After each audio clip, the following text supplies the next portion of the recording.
오늘 우리가 함께 볼 말씀은 열왕기상 14장 10절부터입니다. 10절에서 20절까지 읽어보겠습니다. 그러므로 내가 여로보암의 집에 재앙을 내려 여로보암에게 속한 사내는 이스라엘 가운데 매인자나 노인자나 다 끊어버리되 거름더미를 쓸어버림같이 여로보암의 집을 말갛게 쓸어버릴지라. 여로보암에게 속한 자가 성읍에서 죽은즉 개가 먹고 들에서 죽은즉 공중의 새가 먹으리니 이는 여호와께서 말씀하셨음이니라 하셨나니 너는 일어나 네 집으로 가라. 네 발이 성읍에 들어갈 때 그 아이가 죽을지라. 온 이스라엘이 그를 위하여 슬퍼하며 장사하려니와 여로보암에게 속한 자는 오직 이 아이만 묘실에 들어가리니 이는 여로보암의 집 가운데 그가 이스라엘의 하나님 여호와를 향하여 선한 뜻을 품었음이니라. 여호와께서 이스라엘 위에 한 왕을 일으키신즉 그가 그날에 여로보암의 집을 끊어버리리라. 언제냐 하니 곧 이제라. 여호와께서 이스라엘을 쳐서 물에서 흔들리는 갈대같이 되게 하시고 이스라엘을 그의 조상들에게 주신 이 좋은 땅에서 뽑아 그들을 강 너머로 흩으시리니 그들이 아세라상을 만들어 여호와를 진노하게 하였음이니라. 여호와께서 여로보암의 죄로 말미암아 이스라엘을 버리시리니 이는 그도 범죄하고 이스라엘로 범죄하게 하였음이니라 하니라. 여로보암의 아내가 일어나 다스라로 돌아가서 집 문지방에 이를 때 그 아이가 죽은지라. 온 이스라엘이 그를 장사하고 그를 위하여 슬퍼하니 여호와께서 그의 종 선지자 아히야를 통하여 하신 말씀과 같이 되었더라. 여로보암의 그 남은 행적 곧 그가 어떻게 싸웠는지와 어떻게 다스렸는지는 이스라엘 왕 역대지락에 기록되리라. 여로보암 왕이 된 지 22년이라. 그가 그의 조상들과 함께 잠에 그의 아들 나답이 대신하여 왕이 되니라. 아멘. 이 여로보암 왕의 통치가 끝나는 그런 비극적인 장면이 오늘 본문에 나오는 것을 볼 수가 있습니다. 여로보암 왕조는 그냥 멸망한 것이 아니라 그의 가족들이 다 학살당하게 된다 하는 것이 본문에 예언되어 있죠. 이 사내라는 말이 있잖아요. 여로보암에 속한 사내는 하는 말. 이 언어의 뜻이 좀 재밌는데 원어적인 의미는 벽에 오줌을 누는 자라는 뜻이에요. 남자라는 얘기죠. 매인자나 노인자나 하는 말은 좀 번역이 힘든 그런 의미인데 기혼자나 미혼자 이렇게 번역하는 사람도 있고 주로 왕족이 멸절된다는 예언에 나타나는 표현이라고 그렇게도 설명합니다. 뭐 자주 나타나죠. 신명기, 열왕기상 자주 나타나는 그런 표현인 것 같아요. 또 여기 나오는 거름더미는 똥. 여로보암 왕실의 남자들을 지금 똥에 비유하고 있어요. 그러니까 왕실에 대한 극도의 역겨움과 분노의 표현이라고 할 수 있죠. 여기는 왕조라는 것이 하루아침에요. 왕으로 그렇게 추대하던 사람들이 하루아침에 똥을 돌리고 똥으로 표현할 정도가 됐다. 사람들은 백성들은 믿을 수가 없다 그러잖아요. 10절은 여로보암 왕실의 모든 남자가 다 죽임을 당할 것이라는 그런 심판의 메시지고 11절은 여로보암 왕실 사람들의 묘실에 장사되지조차 못하고 무덤에도 못 묻혀요. 그리고 모두 이 시신들이 동물들의 먹이가 된다. 죽은 후에도 비참하게 된다. 이렇게 될 줄 누가 알았겠습니까? 안타까운 모습을 보여주는 거죠. 12절과 13절 말씀 보겠습니다. 너는 일어나 네 집으로 가라. 네 발이 성읍에 들어갈 때 그 아이가 죽을지라. 온 이스라엘이 그를 위하여 슬퍼하며 장사하려니와 여로보암에게 속한 자는 오직 이 아이만 묘실에 들어가니 이는 여로보암의 집 가운데 그가 이스라엘의 하나님 여호와를 향하여 선한 뜻을 품었음이니라. 여호와께서 이스라엘 위에 한 왕을 일으키신즉 그가 그날에 여로보암의 집을 끊어버리리라. 언제니 하니 곧 이제라. 자, 선지자 아히야가 여로보암의 아들 아비야의 죽음을 예언하거죠. 그리고 아비야만 여호와를 향해 선한 마음을 품었기 때문에 묘실에 장사될 것이다. 이렇게 선언하고 있어요. 뭐 일찍 죽는 것이 오히려 다행이다. 이런 예언이에요. 뭐 사실 위로가 되겠습니까? 그리고 왕실의 다른 사람들은 다 묘에 묻히지도 못하고 아까 말한 대로 동물들의 먹이가 될 것이다. 비극적인 예언이죠. 13절에 이런 구절이 있어요. 저가 이스라엘 하나님 여호와를 향하여 선한 뜻을 품었음이니라. 즉, 이 말은 어떤 특별한 행동을 통해서 그의 신앙이 나타났는지 모르겠지만 그의 진심, 마음에서 우러난 그런 것이었으면 우리가 추측해 볼 수가 있죠. 안 그러면 우리가 그 마음을 어떻게 알겠습니까? 그 뜻을, 사람의 뜻을. 그러니까 이 본문에 나타나는 이 말에는 굳이 찾아보아하지 않아도 나타난다는 거예요. 우리가 어떤 선한 삶을 산 사람을 보면 아유 저 사람은 그냥 착한 사람이야 이렇게 말하는 경우 있잖아요. 그런 모습을 말하는 거죠. 점검해 뭐 이렇게 조사해 볼 것도 없어. 그런 거죠. 법 없이도 사는 삶이야. 참된 선이라는 것은 하나님에 대한 사랑과 경외에서 비롯되는 거예요. 그러니까 하나님을 사랑하는 사람은 세상에서도 선하게 살 수밖에 없는 것이죠. 그 반대라면 그건 앞뒤가 안 맞는 얘기겠죠.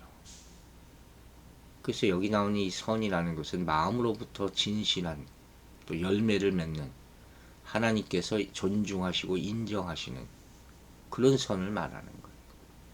물론 아비야 인간에서는 불완전한 것이죠. 우리가 아무리 의롭다 그래도 의로운 사람 그래서 자기 의만 있다 그랬잖아요. 인간의 의라는 건 사실은 없는 거예요. 하나님의 의롭다 선언해 주시지 않는 이상 우리는 이것을 항상 명심하고 겸손해야 할 것입니다. 선지자 아히야는 이 여로보암의 이 가문의 어느 부분에도 무슨 살 것이다 하는 얘기를 안 하고 있어요. 오히려 오직 수치스러운 그냥 하나님의 심판으로 살육당한 그런 예언만 계속 나열하고 있잖아요. 그들은 범죄자에게 임하는 그런 무서운 징벌을 겪게 되고 도살당한 원수가 맞이하는 최악의 불명예를 얻게 되는 그래가지고 소위 말하는 멸문지화되는 것이죠. 그래서 우리가 경계해야 될 것이 어떤 사람이 죄를 범할 때 그 후손까지 징벌을 당할 수 있다는 거예요. 이게 참 가슴 아픈 얘기지만 그 죄악이 대물림 된다는 것. 성경에서 많이 나타나는 모습이라는 거. 그걸 끊어야 되는 거. 그걸 끄는 것이 예수 그리스도의 십자가가 아니겠습니까? 그리고 명심하시라 하는 말씀이에요. 15절 16절 읽어보겠습니다. 여호와께서 이스라엘을 쳐서 물에서 흐르는 갈대같이 되게 하시고 이스라엘을 그의 조상들에게 주신 이 좋은 땅에서 뽑아 그들을 강 너머로 흩으시리니 그들이 아세라상을 만들어 여호와를 진노하게 하였음이니라. 이스라엘을 치고 이 땅에서 뽑으신다 그랬어요. 그 생명이 이제 다 된 것이죠. 그리고 여호와께서 여로보암의 죄로 말미암아 이스라엘을 버리시리니 이는 그도 범죄하고 이스라엘로 범죄하게 하였음이라 하니라. 여로보암 왕조의 멸망뿐만 아니라 이스라엘의 멸망까지 지금 예언하고 있는 것 아닙니까? 그리고 멸망의 이유는 바로 우상 섬긴 것이죠. 아세라 신상을 만들었잖아요. 이런 예언을 보면서 우리가 한 가지 생각할 수가 있어요. 바로 하나님의 예정을 이라는 굉장히 사실은 어렵고 다 이해할 수는 없다 이렇게 말할 수밖에 없죠. 어쨌든 성경은 하나님의 전지전능하심, 주권적인 선택 이런 차원에서 예정이란 용어로 인간의 삶과 역사를 설명하고 있어요. 에베소 1장 9절에도 하나님의 선택하심에 대해서 말하고 있지 않습니까? 그 이제 긍정적인 측면으로 우리는 택함 받았다는 것을 감사할 수는 있지만, 그럼 택함 받지 못하면 그 문제가 대두되는 거 아니에요. 우리가 지금 주일날 마태복음의 천국 비유를 보면서도 보화를 발견한 사람과 발견하지 못한 사람 이렇게 나누게 된다는 얘기죠. 야곱은 사랑하시고 에서는 사랑하지 않으셨다.